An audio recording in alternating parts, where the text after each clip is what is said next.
Assalamualaikum warahmatullahi wabarakatuh. Selamat pagi. Ketemu kembali dengan channel kesayangan kita ini di Quack TV ya. Barometer perchannel yang akan selalu membahas tentang dunia perunggasan, khususnya bebek yang ada di sekitar kita, yang di pedesaan, tradisional, ataupun kita sendiri yang menjadi pelaku dari peternak unggas tersebut. Wah. Ya, pada kesempatan yang berbahagia ini nampak sahabat-sahabatku bisa lihat di sekitar kandang nampak sudah cerah ya, menandakan bahwa ya mudah-mudahan hari ini mempunyai mimpi yang baru untuk kita semua. Dan mudah-mudahan yang satu server dengan saya diberikan kelancaran, aktivitasnya aman, diberikan kesehatan, rezeki yang melimpah, dan semua sahabat-sahabatku yang menonton dicukupi, dan pastinya diberikan keluarga yang mawaddah sakinah warahmah. Amin, amin ya rabbal alamin. Ya, pada kesempatan kali ini nanti ada satu topik yang akan saya bahas dalam perbincangan kali ini, yaitu mungkin sahabat-sahabatku sudah tahu dan mungkin yang sudah lama-lama berkompeten dalam dunia perunggasan ini, bahwa ada satu mitos ataupun kepercayaan yang dianut oleh para sahabat-sahabatku yang peternak unggas, bahwa pantang ataupun haram hukumnya untuk berubah membeli pakan dari satu produsen tersebut. Jadi gampangnya ini adalah mengubah tempat penjualan pakan tersebut ya, dalam arti ya dalam satu penggilingan ya di situ terus, karena apabila dia merubah ataupun membeli di tempat yang lain, katanya ada sesuatu hal yang tidak baik dalam produktivitas khususnya unggas yang berproduksi telur seperti itu. Nah, itu kepercayaannya mereka, kepercayaan sahabat-sahabatku yang ada, yang mungkin di sekitar sini mungkin ada ya. Tapi entah sahabat-sahabatku yang di sana bagaimana, nanti bisa berkomen. Tetapi sebelum kita lebih dalam lagi, saya memohon dukungan dan subscribe-nya agar channel ini tetap ini ya, berjalan, tetap lebih besar menjadi referensi untuk kita belajar bersama-sama. Oke, sebelumnya kita kemon, lihat saya untuk panen telur dulu. Kemon. Ya, para sahabat-sahabat Quack TV, ini adalah panen saya, mengambil telur di dalam karangannya dulu. Dan ini kebetulan secara quality atau secara volume memang telur saya mengalami penurunan ya. Dan mudah-mudahan sahabat-sahabatku di sana juga tidak mengalami penurunan ya. Tapi karena cuaca yang berubah-berubah setiap hari, hujan, panas, ini pasti akan mengakibatkan unggas kita khususnya peternak bebek petelur pasti mengalami penurunan ya. Dan apabila penurunannya sangat fantastis, itu berarti ada sesuatu hal yang perlu kita analisa. Makanya kita harus lebih jeli dalam memberikan pakan ternak kepada kita, pakan ternak kepada unggas kita, maksud saya, dan lingkungan kandang yang harus diperhatikan agar tidak lembab, dan pastinya menjaga agar unggas-unggas kita tidak stres biar bertelur seperti biasanya.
Ya sahabat,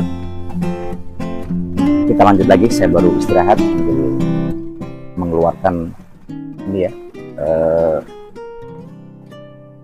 si Peking agar bisa mandi, karena kalau kita bicara dengan bebek adalah binatang yang tidak bisa jauh dengan air ya. Jadi ini cuacanya nampaknya bisa mendukung, jadi saya lepaskan sesaat karena kandang saya memang semi umbaran di pinggir kali dan di pertengahan persawahan, jadi memang ada plus minusnya ya. Oke, tadi mungkin sahabat yang masih pantau dengan channel ini, mungkin saya akan mengajak pembicaraan yaitu mitos atau fakta ya, tentang keyakinan atau kepercayaan yang mengandalkan pakan dari satu tempat dan tidak akan pindah ke tempat lain penjual ataupun ke penggilingan padi yang ada di sekitar kita. Banyak para sahabat-sahabat kita yang mempunyai kepercayaan seperti itu, karena akan mempertahankan satu tempat. Apabila berganti tempat akan ini ya, akan produktivitas telurnya mungkin katanya akan terganggu untuk khususnya bebek petelur, dan pastinya ya ada sesuatu hal yang mungkin mereka sudah terikat hubungan emosional dengan penjual yang disebutkan tersebut ya. Tetapi di sini kalau menurut pribadi saya secara pengalaman, memang pada dasarnya saya kalau sudah nyaman dengan tempat penjual ataupun home industry ataupun penggilingan padi yang tradisional yang dekat dengan kita, saya akan tetap ke situ ya. Tetapi selama persediaan masih bisa kita andalkan dan harganya pun terjangkau dan masih ada sisa, ya saya akan di tempat tersebut gitu. Tetapi apabila ada hal-hal yang di luar dugaan ataupun kemampuan kita, yaitu pakan dalam penggilingan tersebut habis, stoknya habis karena memang ya masa panen seperti ini, apalagi kalau penggilingan tradisional ya, pastinya ini ya hanya mengandalkan para petani yang ada di sekitar dan mungkin para penebas ya, serta cuaca yang biasanya tidak mendukung. Kalau panas seperti ini kan mereka beroperasi kan lebih cepat ya, karena gabah-gabah ataupun padi-padi yang dikeringkan itu akan cepat kering. Tapi apabila berhari-hari hujannya pasti juga akan lambat, dan ketersediaan dari bekatul ataupun katul tersebut pun akan susah, lama juga, dan harganya pun pasti akan mengalami kenaikan. Itu adalah dari diri pribadi saya. Tetapi di sini saya tidak menyalahkan dari para sahabat-sahabat yang mempunyai prinsip seperti itu ya. Kalau menurut saya pribadi ya, memang peternak unggas kan hanya mencari sisa dari laba operasional ya, tentang penjualan harga pokok makanannya, produksinya. Jadi ya saya memang bisa memanage ataupun memilih tempat-tempat ataupun lokasi-lokasi yang penjual bekatul ataupun penggilingan langsung tradisional, karena kita enaknya kalau kita beli di penggilingan tradisional, bekatul itu tidak terkontaminasi dengan apa ya, dengan campuran-campuran yang ada, karena kadang ada sesuatu campuran, yaitu mungkin campuran padas, batu padas yang bisa dilembutkan tidak kelihatan sekali, dan ada yang sekam ya, sekam itu berambut yang dari kulit padi itu digilingkan lagi, akhirnya lembut sekali, dan kalau kita tidak hati-hati pasti akan bisa terjebak, dan itu mengakibatkan hancurnya dari ternak unggas kita. Jadi tidak akan bertelur karena usus yang dalam bebek itu tersebut tidak bisa menerima sekam yang digiling tadi itu, karena tajam ya, jadi akan rusak dan mereka akan sakit dan tidak akan beroperasi bertelur lagi. Nah, mungkin sahabat-sahabatku ataupun suhu-suhuku yang mempunyai pengalaman dalam pembelian pakan dalam satu tempat tersebut, kira-kira bagaimana, bisa berkomen. Mohon maaf apabila ada kata-kata dan tutur kata yang tidak berkenan di hati. Jadi saya tidak menggurui, tetapi saya berbicara pengalaman, karena pada dasarnya unggas kan adalah sebuah hewan yang rakus ya, makannya menerakus dan tidak berhenti dalam makannya, karena bebek sendiri adalah termasuk hewan ini, hewan yang memang mempunyai sifat seperti itu dan juga paling senang dengan dunia air. Oke, mungkin seperti itu dulu. Terima kasih yang sudah menonton dari tadi saya kasih makan, panen telur, dan sampai selesai duduk saya menjadi tukang pengawas untuk bebek saya. Mudah-mudahan kita selalu disehatkan, dijauhkan dari segala mara bahaya, dan mohon bantuannya untuk di subscribe. Ditunggu video-video menarik dari Quack TV tentang dunia unggas ya. Dari sekitaran Pati, Jawa Tengah, mengucapkan Assalamualaikum warahmatullahi wabarakatuh. Salam Quack TV.